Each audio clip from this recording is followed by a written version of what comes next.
Hello student આપણે અત્યાર સુધીના વિડિયો લેક્ચરની અંદર સ્વાધ્યાય 3.4 સુધી કમ્પ્લીટ કરેલું છે બરાબર. હવે આજના વિડિયો લેક્ચરની અંદર આપણે સ્વાધ્યાય 3.5 ની શરૂઆત કરતા પહેલા જે અમુક સૂત્રો છે કે જેની ઉપયોગથી આપણે સ્વાધ્યાય 3.5 સોલ્વ કરવાનું છે એ સૂત્ર વિશે પહેલા ચર્ચા કરીએ બરાબર. પછી આપણે સ્વાધ્યાય 3.5 ઉપર જઈએ બરાબર. તો બેઝિકલી આપણે બે સૂત્ર જોવાના છે સ્વાધ્યાય 3.5 માટે. એક સાઇન સૂત્ર છે અને કોસાઇન સૂત્ર છે બરાબર. તો પહેલા આપણે સાઇન સૂત્ર જોઈએ. જુઓ, પહેલું સૂત્ર છે સાઇન સૂત્ર. સાઇન સૂત્ર તો સાઇન સૂત્ર શું છે? તો કે ભાઈ કોઈ પણ આપણને ત્રિકોણ આપેલો હોય, આ રીતે કોઈ પણ ત્રિકોણ આપી દીધો હોય બરાબર. ધારો કે આ ત્રિકોણ છે એબીસી છે. ત્રિકોણ કેવો છે? એબીસી છે. એબીસી કોઈ પણ ત્રિકોણ છે. તો અહીંયા જે ખૂણો બનશે એ ખૂણો એ બનશે. અહીંયા જે ખૂણો બનશે ખૂણો બી બનશે અને અહીંયા જે ખૂણો બનશે ખૂણો સી બનશે બરાબર. હવે આ ખૂણા એ ની જે સામેની બાજુ છે એને આપણે સ્મોલ a તરીકે કહેશું. આ બી ની જે સામેની બાજુ છે એને સ્મોલ b તરીકે, અને સી ની જે સામેની બાજુ છે એને સ્મોલ c તરીકે આપણે નામ દઈશું બરાબર. હવે જો આની અંદર છે કેવું કે જો આ ખૂણા ઉપર હું sin a લગાવીશ, શું લગાવીશ? sin a લગાવીશ, sin a, અને એની બાજુનો જો ગુણોત્તર લઈશ તો એ કેના જેટલો હશે? તો કે આ ખૂણા મતલબ b ખૂણા ના ઉપર અગર તમે sin લગાવો તો એના જેટલો, મતલબ sin b, અને એના સ્મોલ b જેટલો, મતલબ એની બાજુ જેટલો, સામેની બાજુ. અને એ જ કેના જેટલો હશે? તો કે sin c એના છેદમાં c. અને આ હશે કોઈ કોન્સ્ટન્ટ k, મતલબ અચળ k હશે. આ શું હશે? અચળ હશે. ખ્યાલ આવી ગયો? તો આ છે સાઇન સૂત્ર. ખાલી આની અંદર કંઈ બીજું યાદ ના રાખો તો કંઈ નહીં, ખાલી તમને એક સૂત્ર ખ્યાલ હોવો જોઈએ. બાકી કોઈ વસ્તુ બીજી યાદ ના રહી તો કોઈ પ્રોબ્લેમ નથી. ઘણીવાર જુઓ, આ સૂત્રને તમે ઉલટાવીને પણ લખી શકો. જેમ કે આને જુઓ, તમે ઇન્ટરચેન્જ કરશો એટલે કે a ને ઉપર લઈ જશો અને sin a ને નીચે લઈ આવશો તો અહીંયા પણ એ જ થશે. b ઉપર આવશે અને sin b નીચે આવશે. અને અહીંયા પણ શું થશે? c નીચે ઉપર આવશે અને sin c શું આવશે? નીચે આવશે. તો આ શું થશે? 1/k. અને k બરાબર તમે કોઈ પણ લખી શકો 1/k તરીકે.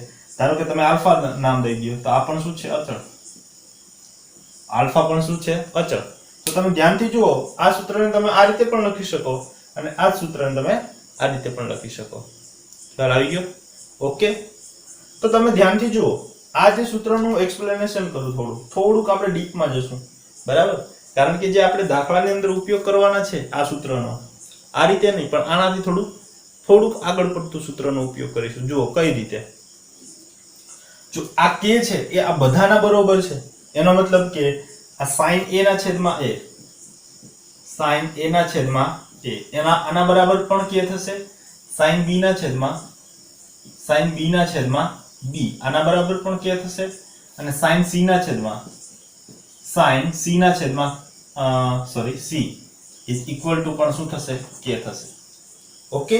તો તમે ધ્યાનથી જુઓ કે sin a બરાબર હું શું લખી શકું? sin a બરાબર શું લખી શકું? k into a લખી શકું. એ જ રીતે અહીંયા sin b is equal to શું લખી શકું? k into b લખી શકું. અને એ જ રીતે sin c is equal to k into c લખી શકું. ખ્યાલ આવી ગયો? તો જુઓ, sin a બરાબર આપણે k into a લખી શકીએ, સ્મોલ a.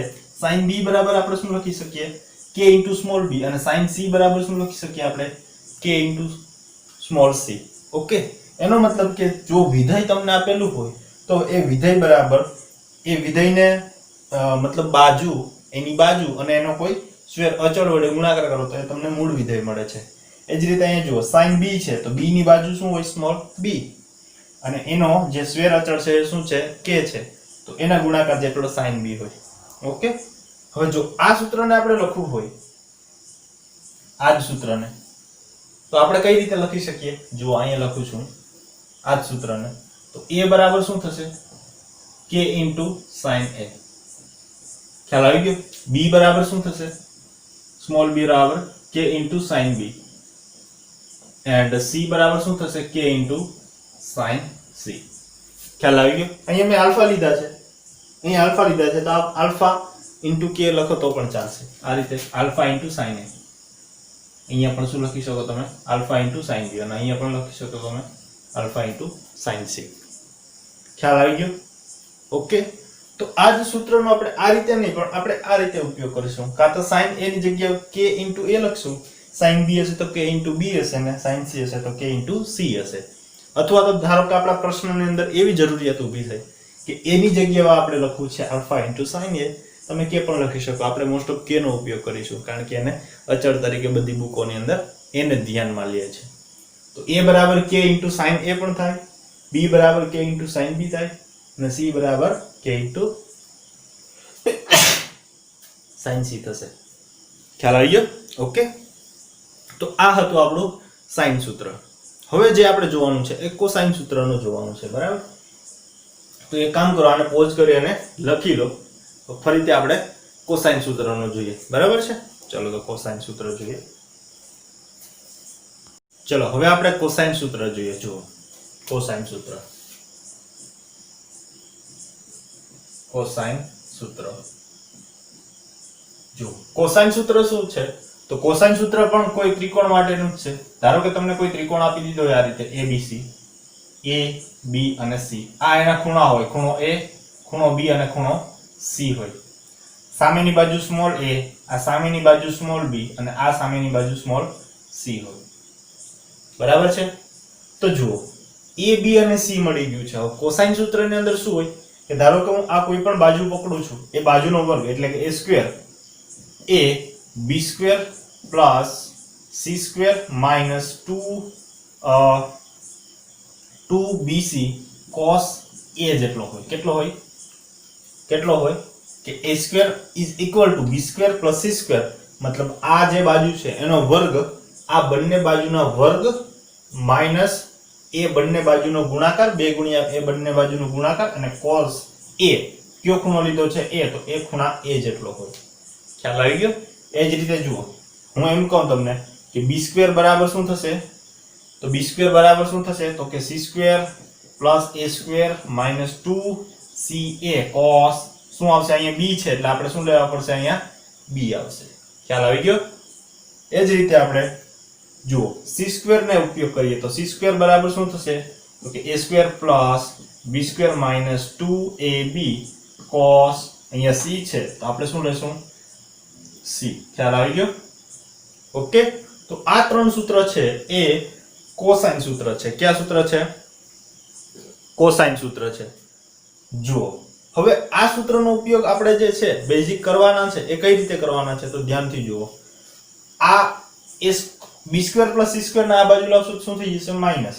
એટલે a square minus b square minus c square is equal to minus 2ab into cos a. Okay. હવે cos a ને જો તમે સૂત્રનો કરતા બનાવો, cos a ને તમે સૂત્રનો કરતા બનાવશો તો માઈનસ 2ab આના છેદમાં આવશે તો શું થઈ જશે? અહીંયા a square minus b square minus c square એના છેદમાં માઈનસ 2ab થશે. આવું હવે જુઓ અહીંયા માઈનસ છે તો માઈનસ ને આપણે કાઢવો છે તો ઉપર આપણે માઈનસ કોમન લઈશું તો અહીંયા શું થઈ જશે? જુઓ આ માઈનસ b માઈનસ કોમન કાઢ લો તો b સ્ક્વેર છે એ પ્લસ થઈ જશે, c સ્ક્વેર છે એ પણ પ્લસ થઈ જશે, અને a સ્ક્વેર શું થઈ જશે? માઈનસ, અને એના છેદમાં શું આવશે? 2ab. આ માઈનસ, તો આ માઈનસ માઈનસ કટ થઈ ગયા તો અલ્ટિમેટલી આપણને cos a શું મળે છે? જુઓ cos a is equal to b square plus c square minus a square એના છેદમાં 2ab મળે છે. શું મળે છે? અહીંયા 2bc છે, હે ને? અહીંયા શું છે? 2bc છે. તો અહીંયા પણ શું આવશે? 2bc, અને અહીંયા પણ શું આવશે? 2bc આવશે, અને અહીંયા પણ શું આવશે? 2bc. ખ્યાલ આવી ગયો? એનો મતલબ જુઓ કે cos a બરાબર શું થશે? તો કે a ની બાજુ સિવાયની કઈ બાજુ બચેલી છે? તો કે b અને c.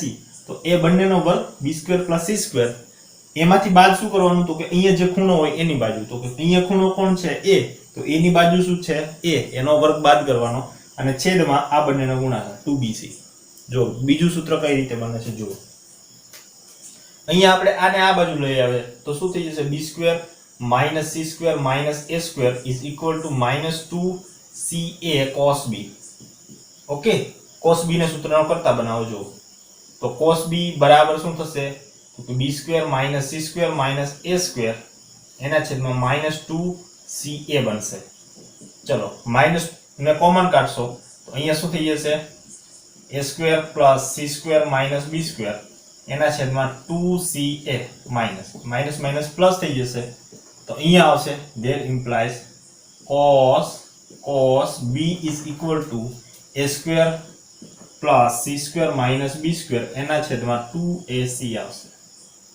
જુઓ ધ્યાનથી જુઓ આ સૂત્રને તો cos b બરાબર શું થશે b સિવાયના જે પણ ખૂણાકોણ બચેલા છે a અને c તો એ બંનેનો વર્ગનો સરવાળો એમાંથી શું બાદ કરવાનું તો કે આ b ની બાજુ તો કઈ b ની બાજુ થાય સ્મોલ b તો b સ્ક્વેર બાદ કરી દીધા અને છેદમાં 2 ગુણ્યા આ બંનેનો વર્ગ. ઓકે ચલો તો સેમ ટુ સેમ હું ડાયરેક્ટ લખું છું અહીંયા cos c બરાબર શું થશે cos c બરાબર શું થશે આના સિવાયની કઈ બાજુ બચેલી છે a અને b તો a square plus b square માંથી શું કરવાનું થશે આનો બાજુ તો કે c ની બાજુ શું થશે c સ્ક્વેર એના છેદમાં 2 આ બંનેનો ગુણાકાર એટલે 2ab.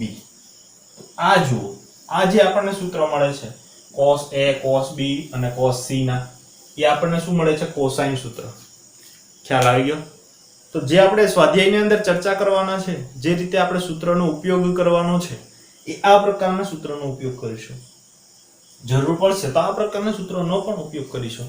બરાબર? પણ આ એનું એક થોડુંક એક્સટેન્ડ મતલબ થોડુંક સુધારેલું સૂત્ર છે અને આ એનું જનરલ સૂત્ર છે. બરાબર છે? આપણે જેમ પ્રશ્નની જરૂરિયાત હશે એ પ્રમાણે સૂત્રનો ઉપયોગ કરતા જશું. તો ચલો હવે આપણે સ્વાધ્યાય 3.5 ની શરૂઆત કરી દઈએ. બરાબર? એટલા જ સૂત્ર છે, ખાલી બે જ સૂત્ર છે. ચલો સ્વાધ્યાય 3.5 નો પહેલો દાખલો જુઓ. એની અંદર એવું છે કે ત્રિકોણ ABC ની તમને બાજુ આપેલી છે. જુઓ એક બાજુ a બરાબર 18 b બરાબર 24 અને c બરાબર 30 આપેલી છે. તો આપણે cos a cos b અને cos c શોધવાના છે.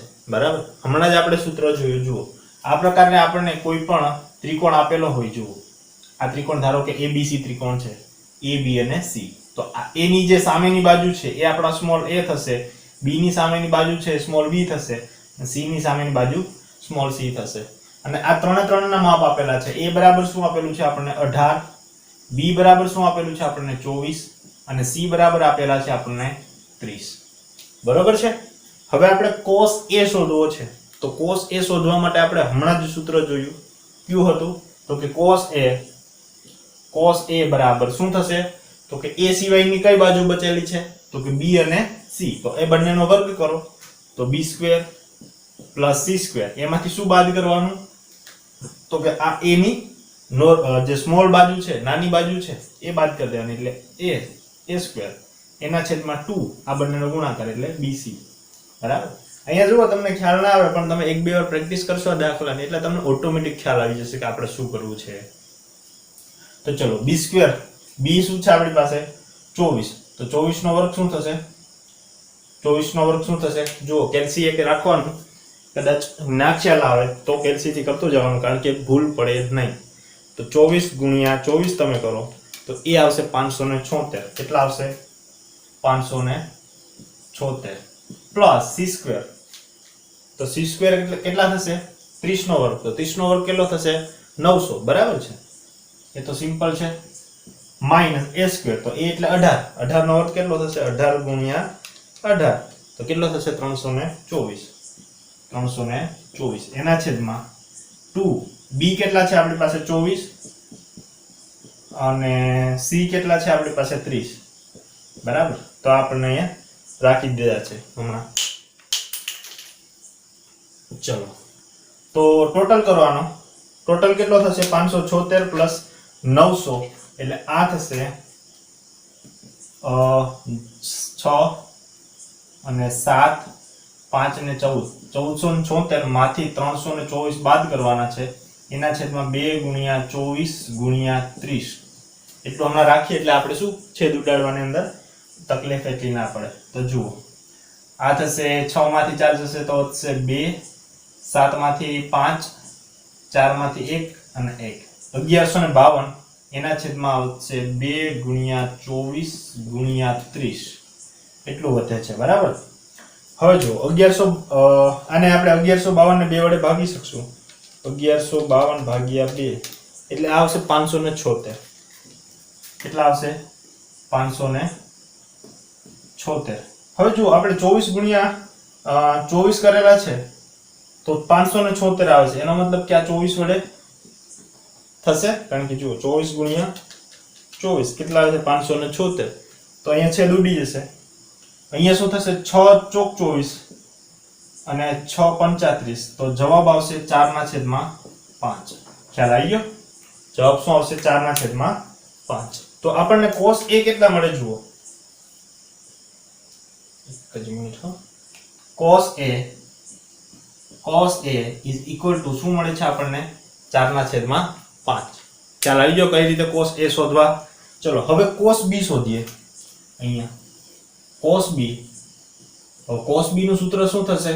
તો કે b સિવાયની જેટલી પણ બાજુ છે એનો વર્ગનો સરવાળો, એટલે a² મતલબ c² plus a² minus b² એના છેદમાં 2ca. ઓકે, ચલો c નો વર્ગ એટલે કેટલા થશે? c નો વર્ગ ક્યાં છે? 900 થશે, બરાબર. 900 પ્લસ a નો વર્ગ શું થશે?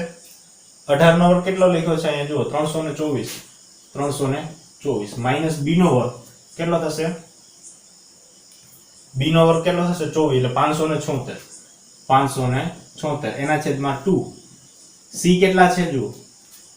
c કેટલા છે? 30 અને a કેટલા છે? 18. બરાબર. આને આપણે એમ જ રહેવા દઈએ છીએ કારણ કે છેદ ઉડાડવાની અંદર શું આપણે સરળતા રહે. તો ચલો આનો ટોટલ કરો. આનો ટોટલ થશે 4, 2 અને 1224 માંથી 576 બાદ કરીશું. એના છેદમાં આવશે 2 ગુણ્યા 30 ગુણ્યા 18. ચલો તો અહીંયા સાદુરૂપ આપો. જો 1224 માઈનસ 576 બરાબર થાય છે 648. કેટલા થાય છે? 648. તો 648 એના છેદમાં 2 ગુણ્યા 30 ગુણ્યા 18.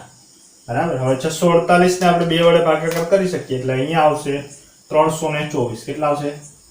324. હવે 324 ને આપણે 2 વડે ભાગશું એટલે આ થશે 162. ઓકે, અને અહીંયા આવશે 15 દુ 30. બરાબર ને? અહીંયા આવશે 15. હવે અન્ય પણ હજી 2 વડે ભાગાકાર કરશું તો અહીંયા આવશે 81 અને અહીંયા આવશે 9. બરાબર છે. હવે 9 81 એટલે અહીંયા આવશે 9. ફરી અહીંયા આવશે 3 કરી 9 અને 3 પંચા 15. તો જવાબ આવ્યો 3/5. કેટલો આવી ગયો? 3/5. તો cos b ની કિંમત આપણને કેટલી મળે છે જુઓ? cos b બરાબર 3/5. તો એ જ રીતે હવે આપણે cos c શોધી લઈએ. અને cos c નું સૂત્ર છે cos c બરાબર શું થશે? a² plus b² minus c² એના છેદમાં શું આવશે? 2ab. તો ચલો a એટલે શું છે આપણી પાસે? 18 અને 18 નો વર્ગ આપણને ખબર છે 324 છે. 324 છે પ્લસ b એટલે કેટલા છે આપણી પાસે? 24 અને 24 નો વર્ગ શું થશે? 576 માઈનસ c એટલે 30 અને 30 નો વર્ગ કેટલો થઈ જશે? 900 એના છેદમાં 2. a એટલે શું છે આપણી પાસે? 18 અને b 24 એટલે 18 ગુણ્યા 24. તો ચલો આનો ટોટલ કરો. તો આનો ટોટલ જે છે અહીંયા હું લખું છું cos c is equal to 300 એટલે 0 10 2 એટલે 10 ની શૂન્ય વધી 1 એટલે 5 ને 3 8 8 ને 1 9. તો આવી ગયા 900 માઈનસ 900 એના છેદમાં 2 ગુણ્યા 18 ગુણ્યા 24. તો અહીંયા આવશે 900 માંથી 900 જશે એટલે 0 અને અહીંયા 2 ગુણ્યા 18 ગુણ્યા 24. એ તો કોઈ પણ કિંમત હોય 0 જ થવાની. એનો મતલબ કે તમને cos c બરાબર શું મળશે? 0. ખ્યાલ આવી ગયો? તો જુઓ તમને cos a બરાબર શું મળશે? 4/5. cos c બરાબર શું મળશે? 3/5. અને cos b ની કિંમત છે અને cos c ની કિંમત શું મળે છે? 0 મળે છે. ખ્યાલ આવી ગયો? ઓકે, તો ચલો આગળનો દાખલો જોઈએ. ચલો બીજા નંબરનો પ્રશ્ન જુઓ. તો પ્રશ્ન 2 ની અંદર sin A sin B અને sin C શોધવાના છે, બરાબર. હવે જુઓ, sin A sin B અને sin C માટેના આપણે સૂત્ર જાણતા નથી. આપણે કયા સૂત્ર જાણીએ છીએ? cos A cos B અને cos C ના સૂત્ર જાણીએ છીએ.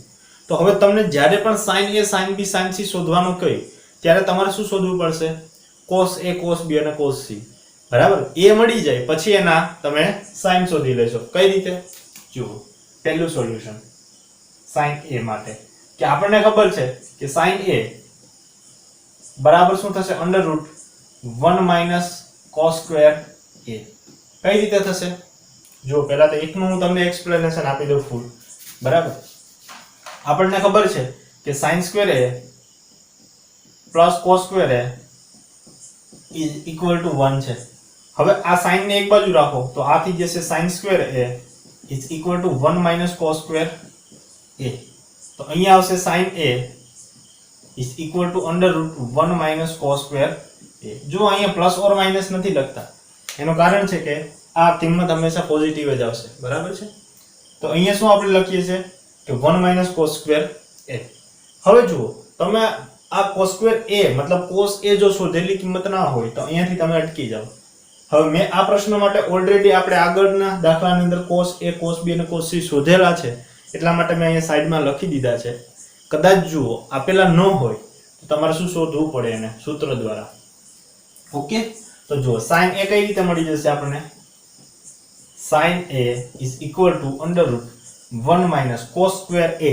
આ cos A ની કિંમત છે, આપણે એનો વર્ગ લખવાનો છે. એટલે 4 નો વર્ગ થઈ જશે 16 અને 5 નો વર્ગ થઈ જશે 25. આ 25 ને તમે અહીંયા ગુણશો એટલે 25 માંથી 16 જશે એટલે વધશે કેટલા? 9. 9/25 અને આનું વર્ગમૂળ કાઢશો એટલે આ થશે 3/5. તો sin A ની કિંમત શું મળી ગઈ આપણને? sin A બરાબર 3/5. એ જ રીતે sin B શોધી લઈએ આપણે. sin B બરાબર અંડર શું થઈ જશે? 1 - cos square B. શું છે તમારી પાસે? 1 - 3/5 એટલે એ થઈ જશે 9/25. તો આનો આવશે 25 ને અહીંયા ગુણાકાર કરશો 25 માંથી 9 જશે એટલે વધશે 16. 16/25 તો આ થઈ જશે 4/5. તો sin B ની તમને કિંમત કેટલી મળી ગઈ? sin B બરાબર શું મળી ગયા? 4/5. એ જ રીતે sin C, તો sin C is equal to √1 - cos square C અને cos square C ની કિંમત 0 તમને મળે છે. √1 - 0 તો શું વધશે? √1 અને √નું શું થઈ જશે? √1 માં 1 હોય તો શું થઈ જશે? 1. એટલે કે sin C ની તમને કિંમત કેટલી મળે છે? 1 મળે છે. ખ્યાલ આવી ગયો કઈ રીતે શોધવાની છે? ઓકે, તો આજનો આપણો જે સેશન છે એ અહીંયા સુધી જ રાખીએ છીએ. હવે આગળના સેશનની અંદર આપણે આગળના બધા દાખલાઓની ચર્ચા કરીશું. ઓકે, ચલો.